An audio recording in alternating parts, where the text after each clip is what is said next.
우리는 계속 예수님의 대적자들이 질문을 가지고 찾아오는 장면들을 우리가 목격하고 있습니다. 불순한 의도들을 가진 질문들이죠.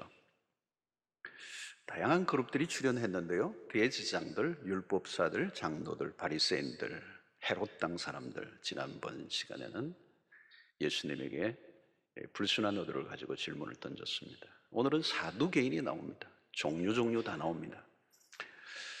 이 사두개인들, 사두개파에 속한 사두개인들, 이들은 바리새인들과 좀 이렇게 정반대로 불려집니다. 이 바리새인들은 좀 더 율법을 지키기 위해서 이렇게 좀 형식적이지만 이제 종교적인 노력을 했던 사람이라면, 이 바리새인들은 굉장히, 아니 사두개인들은 굉장히 세속적인 이렇게 사람들이었습니다.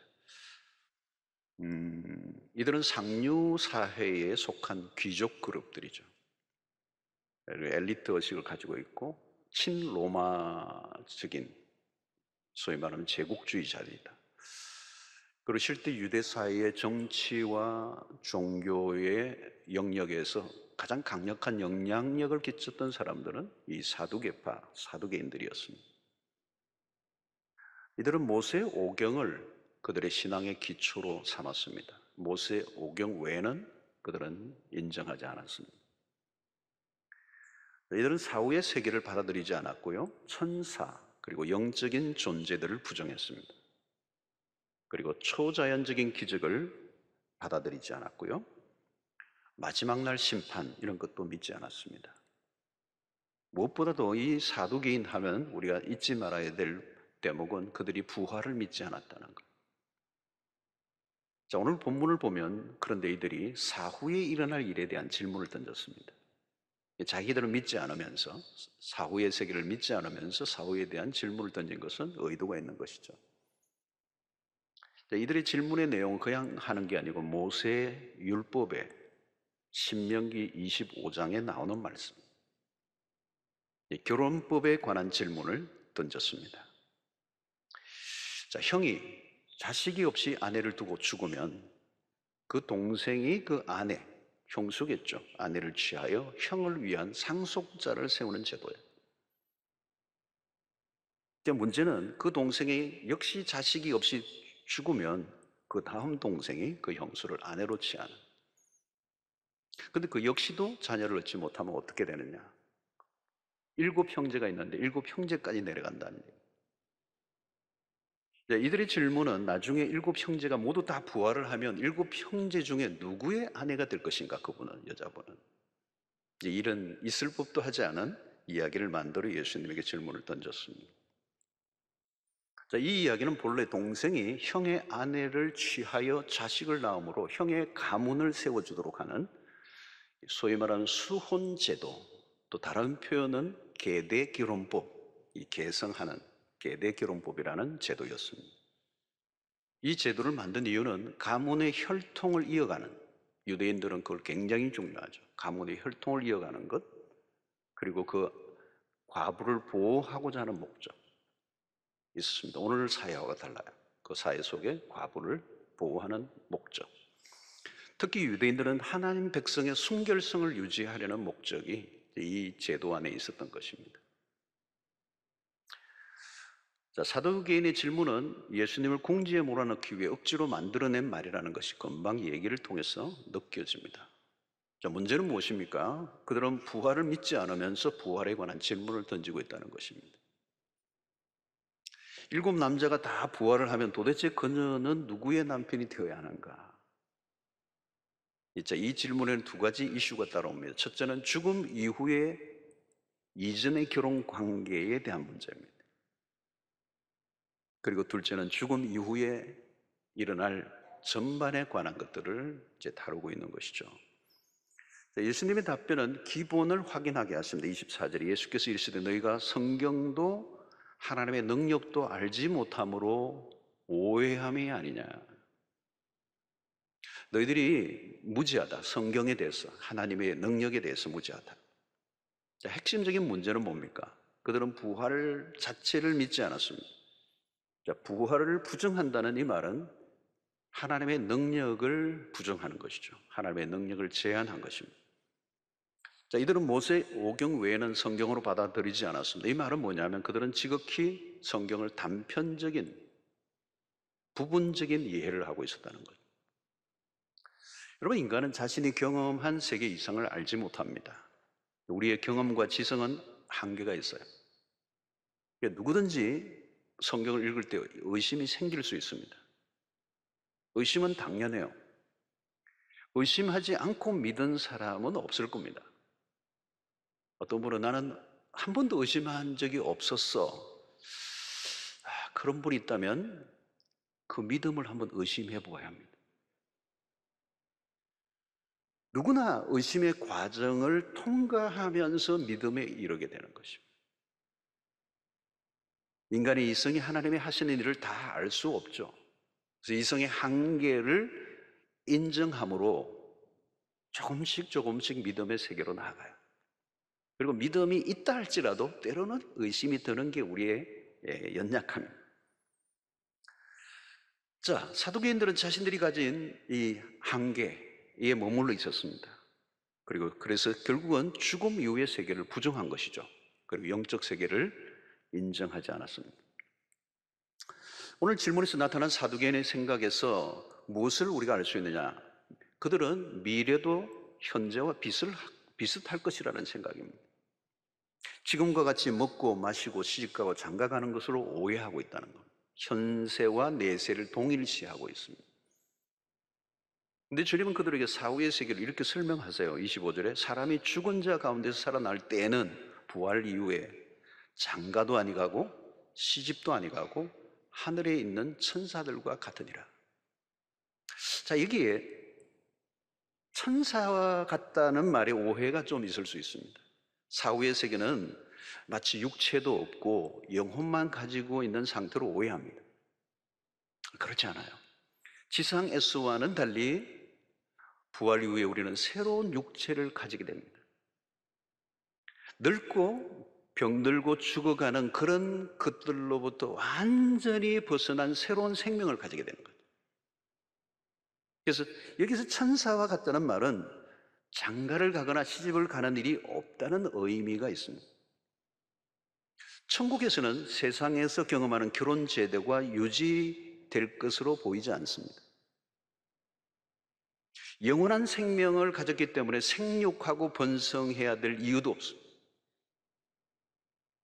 물론 우리가 천국에 대해서 살면 다 알 수는 없습니다. 너무 많은 상상력을 동원하다가 멀리 나가는 건 위험하죠. 성경이 언급한 정도에서 우리는 거쳐야 합니다. 분명한 것은 이 땅에서의 상태와는 전혀 다른 상태로 변할 것입니다.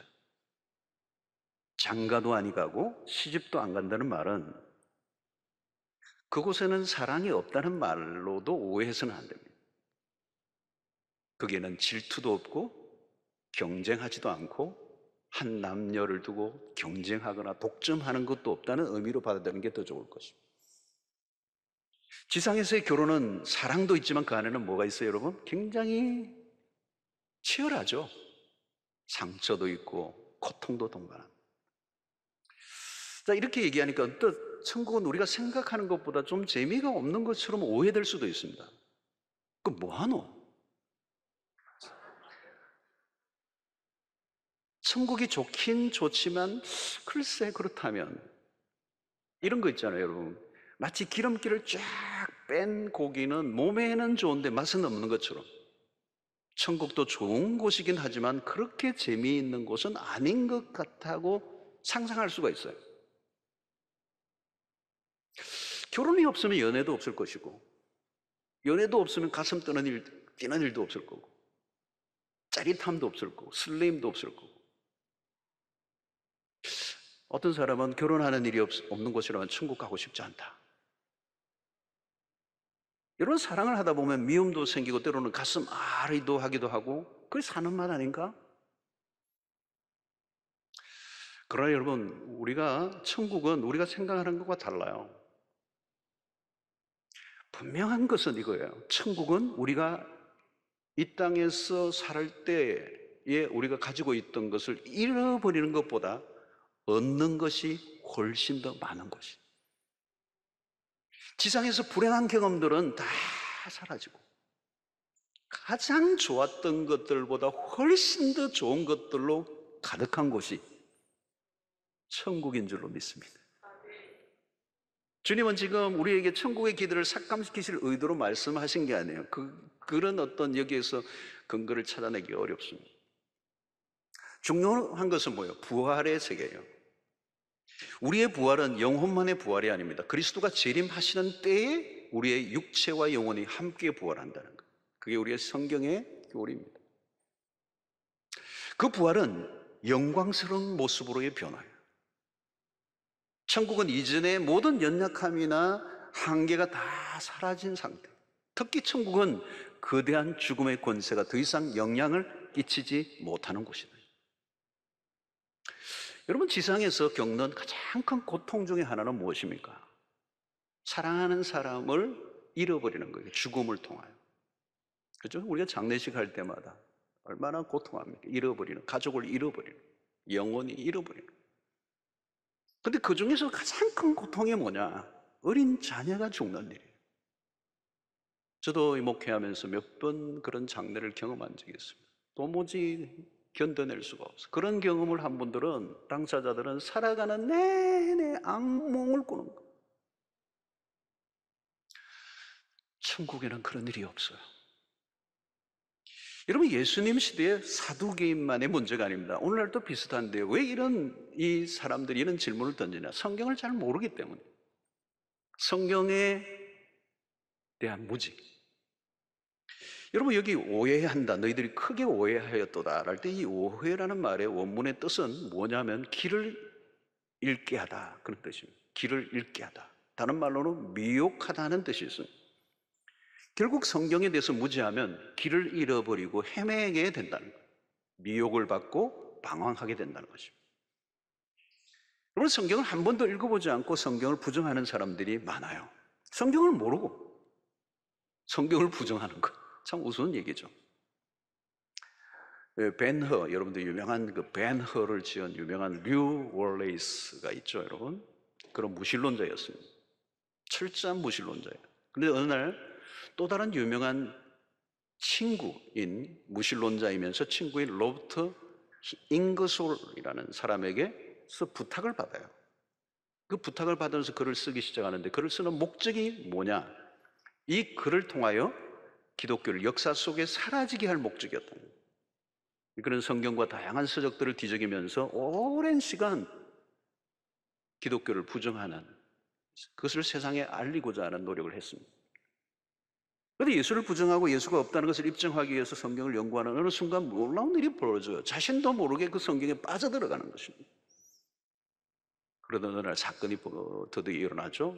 류 월레이스가 하나님의 말씀에 무릎을 꿇고 맙니다. 그러면서 이 벤허라고 하는 작품이 나오게 된 것입니다. 성도 여러분, 성경을 모르면 무슨 문제가 생기는가 하면 시각이 좁아집니다. 자신의 세계 안에 함몰되는 것입니다.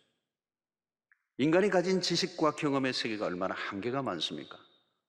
내가 나를 알 수가 있을까요, 여러분? 아무리 분석해 보십시오. 알 수가 없어요. 지성의 한계를 인정해야 합니다. 우리가 안다고 하는 것이 진짜 아는 것인가? 내가 알고 있는 것은 이 우주 만물의 부분 중에 부분. 그런데 성경의 눈이 열리면 다른 세계가 열리는 것입니다. 세상 학문을 아무리 닦아도 성경을 이해하지 못한 사람은 초등 학문에 걸쳐 있다고 보아야 합니다. 바로 사두개인들의 모습이고 요한복음 3장에 나온 니고데모와 같은 사람입니다. 그 당시에 니고데모는 지성인 중에 지성인이었습니다. 그러나 예수님의 초보적인 이야기를 전혀 알아듣지를 못하는 것이죠. 성경을 여러분 알지 못하면 아직 어두운 동굴에 갇혀 있는 것과 같습니다. 바깥에서 비치는 빛들이 어느 정도는 동굴 안을 밝혀주고는 있지만 여전히 동굴 안에 갇혀 있는 거예요. 동굴 바깥으로 나가서 보는 세상은 달라요. 성경은 우리를 동굴 바깥으로 데리고 나가주는 것입니다. 그래서 성경을 알수록 무지의 구름이 서서히 벗겨지게 되는 것입니다. 성경을 통해 하나님을 알아야 세상이 다르게 보이는 것입니다. 그런데 우리에게 가장 심각한 것은 이 하나님에 대한 오해와 무지입니다. 사두개인들은 모세의 오경만 인정했습니다. 그러나 모세 오경도 다 알았는가? 몰랐어요. 모세 오경에는 그들이 주장과는 달리 부활이 언급되고 있기 때문에 성경을 알아도 부분적으로만 알면 안 된다는 거예요. 여러분, 전체를 보는 것입니다. 옛날에는 이 기도원 협회에서 성경을 신구약으로 이렇게, 요즘은 다 연결되어 있는데 옛날에는 신약만 딱 만드는 게 있어요. 구약만 만들어요. 그거 별로 안 좋은 거예요. 붙어 있는 게 참 좋아요. 구약과 신약이 붙어 있어요. 붙어 있어요. 구약을 잘 알아야 신약이 보여요.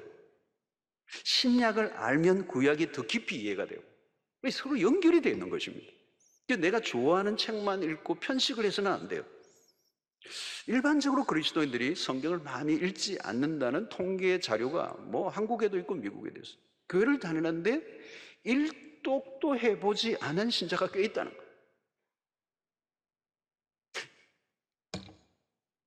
우리 교회는 없을 줄로 믿습니다만은, 여러분, 성경을 모르고 온전한 신자가 될 수 있는가?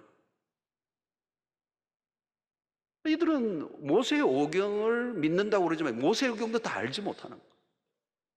그러면서 지금 성경에 굉장히 중요한 부활의 교리를 부정하고 있는 거예요. 요즘 코로나19 상황에서 한국교회 안에 일어난 운동 중에 하나가 성경 필사. 우리 교회도 많이 해요. 뭐 교회들마다 다 하더라고요. 요즘 뭐 많이 못 돌아다니니까. 필사, 통독, 암송. 좋은 현상이에요. 좋은 현상. 여러분, 성경을 모르면 바른 신앙이 형성될 수가 없습니다. 문제는 성경을 아는데 무엇을 포기하는 것입니다.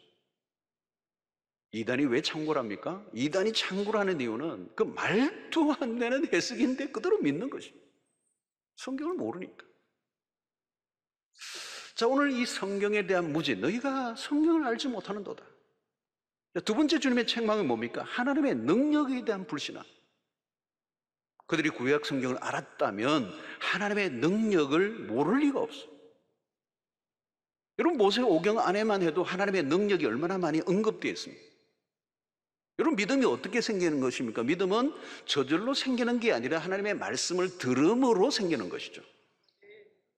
그 말씀 안에 능력이 있는 겁니다. 그냥 소설책이나 인문학 책과는 달라요. 그냥 감동 주는 정도가 아니라 성경은 하나님의 감동으로 기록된 성경이기 때문에 성경을 읽을 때 성령의 감동이 임하실 때 우리의 마음을 움직이며 우리 안에 새로운 창조가 일어나는 거예요. 창조. 성경 안에는 하나님의 능력으로 가득 차 있습니다. 창세기 하나님은 누구이십니까? 우주 만물을 말씀으로 창조하신 분이십니다. 에녹은 죽음을 보지 않고 하늘로 들림을 받은 일이 일어나요. 출애굽기는 뭐요? 이스라엘의 구원의 사건인데 홍해를 건너 가나안으로 가는 모든 여정의 기적이 한둘이 아닙니다. 만나를 내리시고 반석을 물이 나게 하시는 이 모든 건 기적이에요. 기적을 빼버리면 성경책은 아무것도 아닙니다. 성경 안에는 초자연적인 사건들로 가득 차 있는 거예요. 근데 이성적이고 과학적인 사람은 기적을 믿지 않으려고 그래요. 그들이 보기에 성경은 회개망측한 책이에요. 거짓말이고 허구투성이라는 거. 홍해가 어떻게 갈라지나? 아마 썰물의 착시 현장이었을 것이다. 네, 그렇게 주장하는 학자들이 있어요, 여러분. 신학자들 가운데 하나님의 능력을 믿지 않는 사람들이 의외로 많습니다. 왜 그럴까요, 여러분? 성경을 학문적으로만 접근하는 거예요. 그러면 이상한 곳으로 빠지는 겁니다. 학문이 없는 건 아니에요. 학문적인 노력을 하지 않는 건 아니에요. 학문적인 노력을 해야 돼요. 근데 믿음으로 학문을 다뤄야지.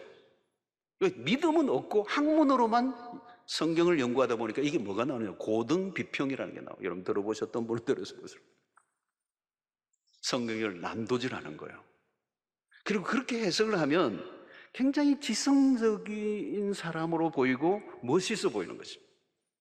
자유주의 신학계에서 기적을 이야기하면 성경에 대한 기적에 대한 이런 설교를 하고 이런 얘기를 하면요, 약간 지적인 수준이 떨어지는 목사구나, 이렇게 치부를 하는 것입니다. 넌 아직도 그걸 믿냐? 여러분, 성경을 안 믿는 신학자들이 많다고요. 그리고 성경을 믿지 않는 신학자 밑에서 배운 목사들이 많다. 기적을 신화로 치부해 버립니다. 성경을 편집서를 얘기하면서 완전 다 잘라버려. 이거는 사람의 말, 이거는 하나님의 말 자르니까 계속 성경을 제외시키더니 나중에는 어떤 분 우스개 그래요. 표지만 남더라는 거예요.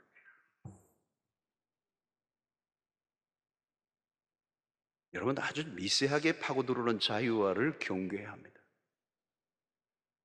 평신도들은 인지하지 못하는 그럴듯한 해석으로 성도들을 이 자유신학의 물결 안으로 참여시키는 일들이 얼마나 많은지 몰라요. 인간의 이성이 하나님을 미련 없이 버립니다. 하나님의 능력을 빼버린 성경은 성경이 아니에요. 인간의 이성으로 받아들여지는 것만 성경으로 인정한다는 것은 심각한 오류. 성경은 정황무오한 하나님의 감동으로 영감된 하나님의 말씀임을 우리를 믿어야 될 것입니다.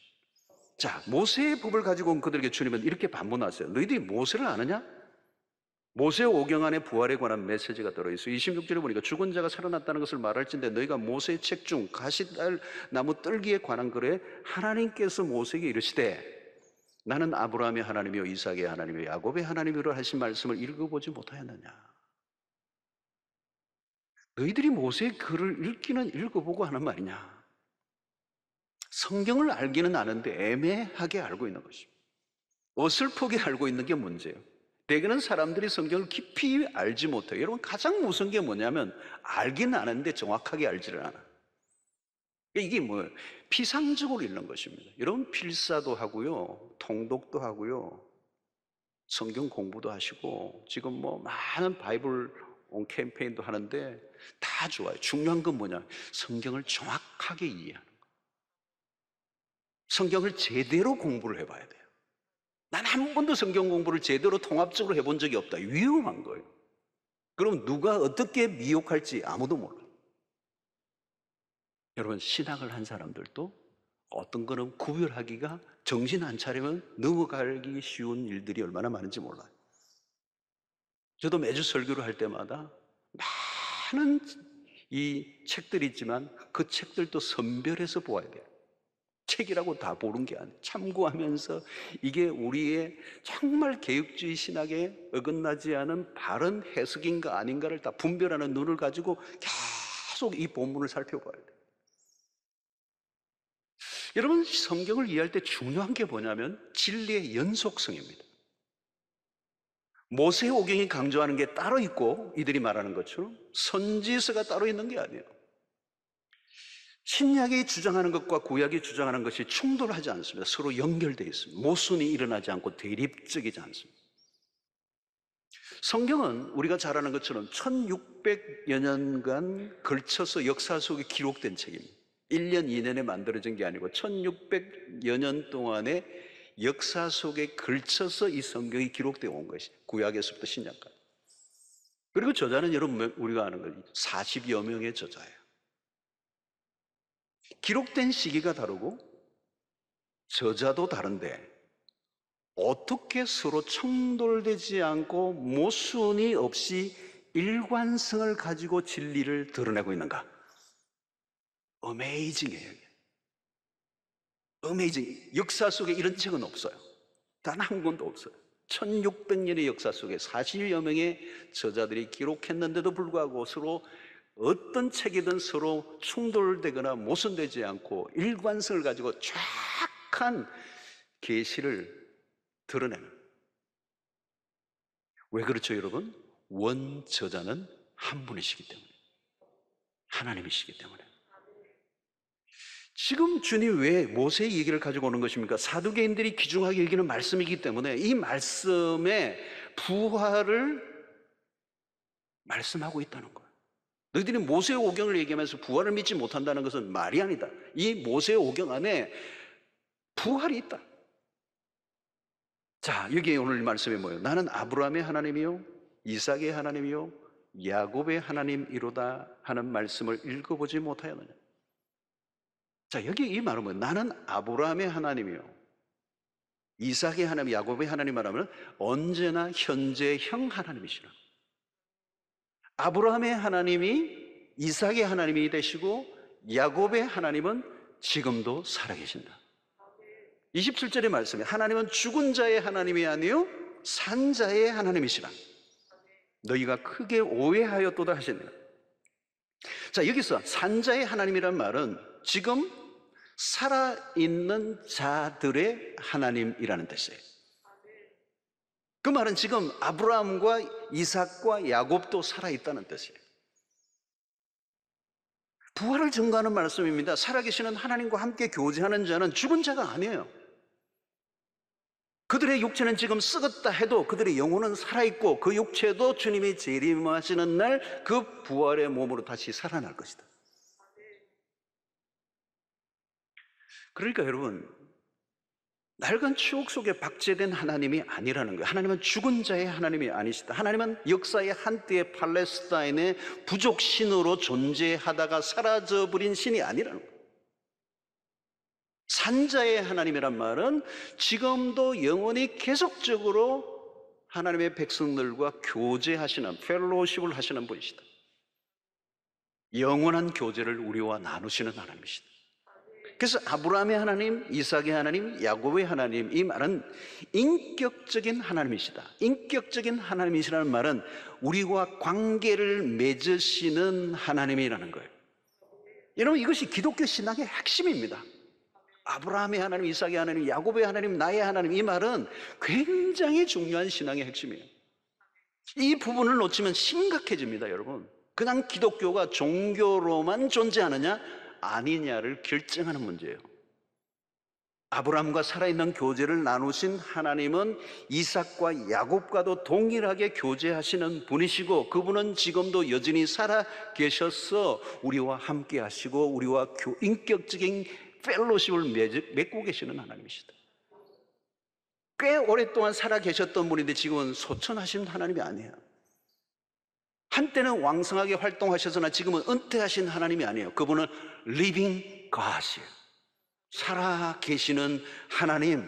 그래서 이삭은 어릴 때 아버지 아브라함으로부터 하나님에 대한 얘기를 처음에는 동화처럼 들었을 거예요. 그러나 그는 자라면서 어느 순간 그 아버지의 하나님이 자신의 하나님이 돼요. 아버지가 만났던 그 하나님을 그도 만나는 거죠. 아버지가 교제로 나누었던 그 하나님과 나도 동일하게 만나는 놀라운 역사가 일어나는 것입니다. 그래서 어릴 때는 아버지 곁에서 하나님을 만났어요. 그러나 이제는 하나님과 직접 대면을 하는 것입니다. 야곱도 마찬가지. 아버지 이삭의 하나님을 자신의 하나님으로 고백합니다. 하나님에 대해서 들었던 하나님이 그 듣기만 했던 그 하나님 자신의 현실 속에 나타나셔서 말을 걸어오시는 것. 우리는 지금도 그 살아계신 하나님과 교제를 나누고 있는 것입니다. 지금 우리가 드리는 예배는 죽은 자에 대한 제사의 개념이 아닙니다. 추념하는, 추억하는 그 옛날에 신화처럼 존재했던 그 팔레스타인의 그 신의 개념을 우리가 가져와서 그 개념을 이해하고 그 개념을 해석하는 게 아니에요. 그분은 살아 계셔서 우리 가운데 지금도 임재하시고 교통하시는 하나님이시라는 거예요. 그 하나님을 오늘 또 예배 속에 우리가 만나고 있는 거예요. 만나고 있는 거예요. 그러니까 여러분, 영생이란 죽은 다음에 일어나는 일이 아닙니다. 영생의 삶은 예수를 믿는 순간 이미 우리에게 시작이 되었어요. 왜? 영원하신 하나님이 우리 안에 살아계시기 때문에. 하나님은 영원하신 분입니다. 그분이 지금 우리와 함께 하십니다. 그래서 여호와라는 말 제가 철회 때도 이번 주에 했는데 그 언약을 맺으신 하나님, 그 언약은 깨어지지 않는 거예요. 나와 너와의 관계가 깨어지지 않아요. 살아계신 분이기 때문에. 이런 상속을 약속하신 분이 죽은 후에 자녀들 간에 싸움이 벌어지죠. 돌아가신 아버지가 다시 살아나서 뭐 정리해 주실 수도 없고 말이죠. 죽고 난 다음에는 서로가 자기 편에 유리하도록 해석을 합니다.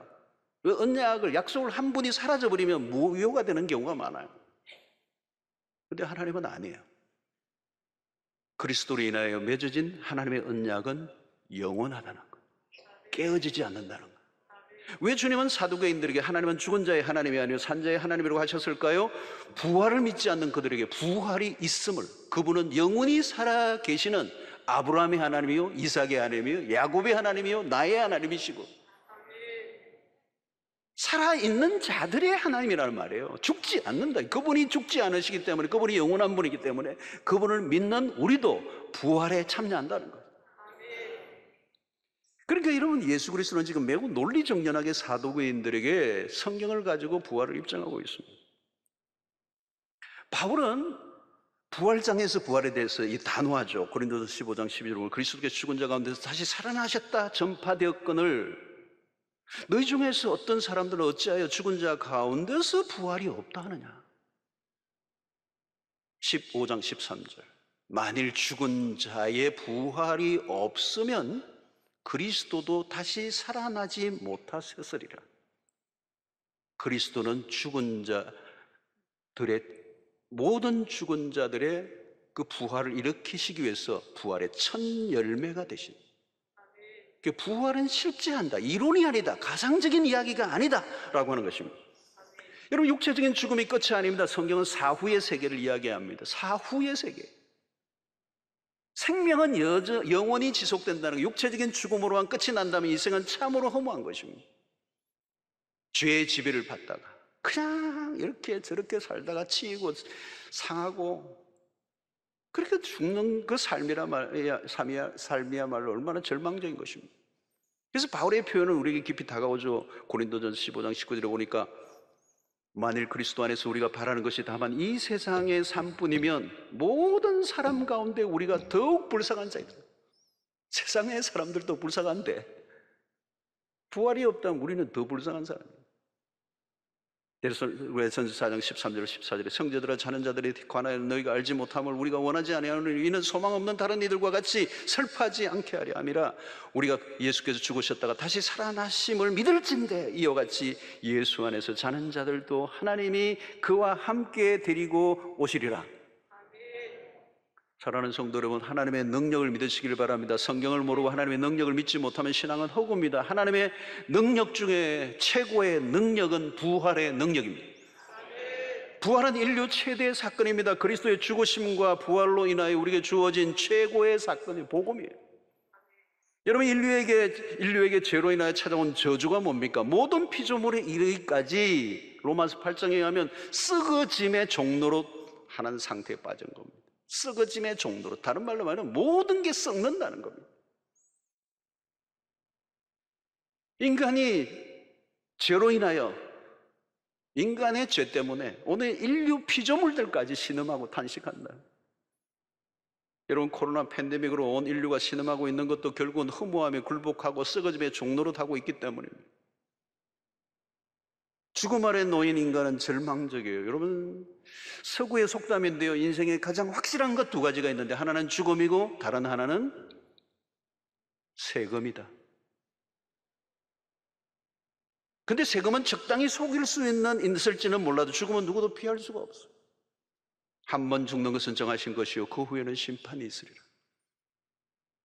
코로나 바이러스에 의한 치사율을 지금 이야기합니다. 그러나 온 인류는 100% 치사율에 걸려 있습니다. 이미. 죽음은 추상적인 게 아닙니다. 냉장고에 플러그를 뽑으면 그 순간 음식물은 썩기 시작합니다. 인간에게 죽음이 그런 거예요. 플러그를 뽑듯이. 아무리 세상적으로 잘 나가면 못합니까? 죽음의 저주 아래 썩음의 종로를 하는데, 이런 썩는다는 것은 저주의 결과입니다. 이 저주를, 인류에게 내려진 이 천형과 같은 이 저주를 걷어낼 수 있는 것은 이 세상에 존재하지 않아요. 오직 하나, 부활의 능력. 부활은 모든 것을 역전시킵니다. 부활은 인류 최대 군주였습니다. 하나님의 능력은 부활의 능력으로 나타났습니다. 가장 첫 번째 부활 사건은 그리스도예요. 그리스도는 부활의 첫 열매가 되셨습니다. 무덤은 더 이상 그리스도의 육체를 가두어 둘 수가 없었습니다. 무덤에 돌을 깨뜨리고 나오셨습니다. 하나님이 부활을 주도하셨습니다. 성령은 다시 살리시는 이의 영이십니다. 그러므로 여러분, 이제 우리가 할 일은 무엇일까요? 어떤 분들은 노후를 준비한다고 그래요. 요즘 노후가 참 중요한 이슈죠. 100세 시대니까.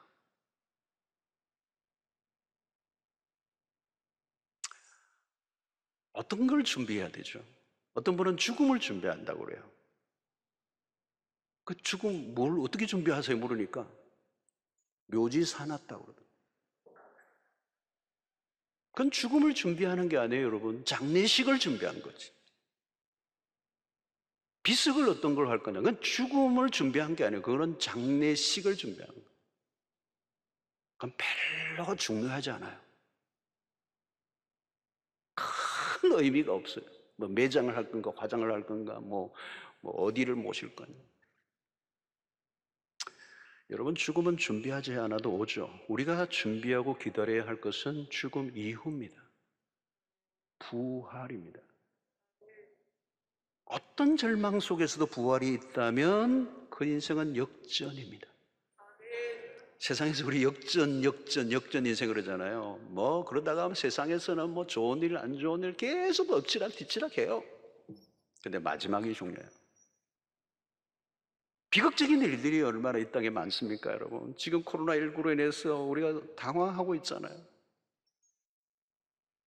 과거의 역사 속에 유럽을 휩쓸었던 흑사병이나 스페인 독감과 같은 전염병으로 인해 수많은 사람들이 죽었습니다.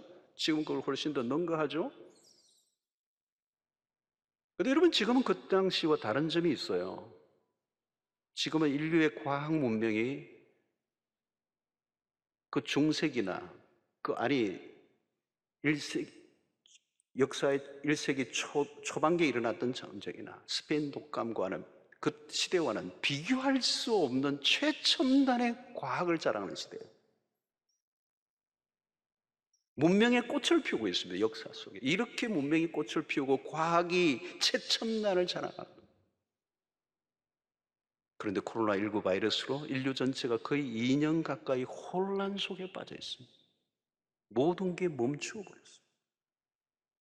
그 외에도 지구의 온난화 문제, 환경 공해로 인한 오염도가 얼마나 심각해졌습니다. 중금속, 미세 플라스틱 등으로 오염된 이제 해산물도 마음껏 먹을 수 없을 정도로 각가지의 질병들이 증가하고 있습니다. 이제는 서너 사람 중에 한 명은 암입니다. 여전히 암은 인류에게 치명적입니다. 그 교인들 가운데도 암에 걸리는 분들이 많습니다. 가족 중에 한 명만 암에 걸려도 온 가족이 그냥 올스타. 세상을 뒤덮고 있는 것은 썩어짐과 사망의 권세예요. 당연히 미래를 불안한 시선으로 바라볼 수밖에 없습니다. 소망은 어디 있는가? 정직하게 바라봐야 돼. 과연 소망이 있는가? 지금의 세상을 역전시킬 굿뉴스가 있을까? 사랑하는 성도 여러분, 중요한 것은 소망이에요. 근데 기독교의 존재의 이유, 존재의 목적은 소망이 있어요. 우리는 소망을 이야기하는 것입니다. 소망이 분명해지는 거예요. 그 소망이 뭘까요? 부활이에요. 우리는 부활을 믿습니다. 우리의 믿음의 가장 중요한 것은 부활입니다. 부활은 기독교 신앙의 중심부입니다. 핵심입니다. 부활은 인류에게 내려진 이 저주를 끊어내는 새 시대를 여는 분수령과 같습니다. 예수 그리스도가 죽으시고 부활하심으로 부활은 시작되었습니다. 다시 오시는 날 그 부활은 완성에 이르게 될 것입니다. 우리가 소망하는 것이 무엇입니까? 소망이 없다면 비극이에요. 부활은 기독교 신앙의 생명, 그 부활을 우리가 믿을 때 우리는 역전극이 펼쳐지고 우리의 소망은 이루어지게 될 것입니다. 사도신경을 가지고 우리가 예배를 드릴 때마다 고백하죠. 그 사도의 신경을 고백하는 마지막 부분을 여러분 힘주어 고백하시기를 바랍니다. 몸이 다시 사는 것과 영원히 사는 것을 믿사옵나이다. 아멘. 사랑하는 성도 여러분, 이게 신앙의 고백 중에 고백이 되어야 돼요. 나는 하나님의 능력을 믿습니다.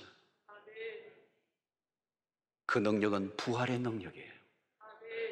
지금 우리는 부활신앙으로 살아야 합니다. 부활은 추상적인 교리가 아닙니다. 죽음이 실제이듯이 부활은 실제예요. 부활의 권능을 믿고 부활의 신앙으로 무장할 수 있게 되기를 바랍니다. 부활의 역전을 누리시기를 축원합니다.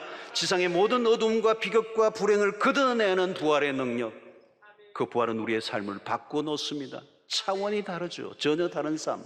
그래서 초대교회 믿음의 사람들은 이 부활의 신앙으로, 사도행전은 부활의 사람들로 죽음에 맞서 복음을 증거하며 하나님의 나라를 꿈꾸며 주어지는 수없는 고난 속에서도 두려워하지 않고 믿음으로 담대히 살아갔던 것이죠. 왜? 그들 안에 부활의 영이 역사하고 있었기 때문에.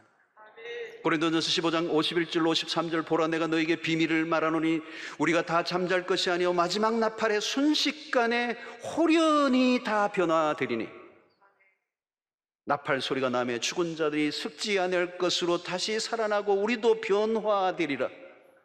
이 썩을 것이 반드시 썩지 아니할 것을 입겠고 이 죽을 것이 죽지 아니함을 입으리로다. 고린도서 15장 그래서 우리는 어떻게 살아야 하는가?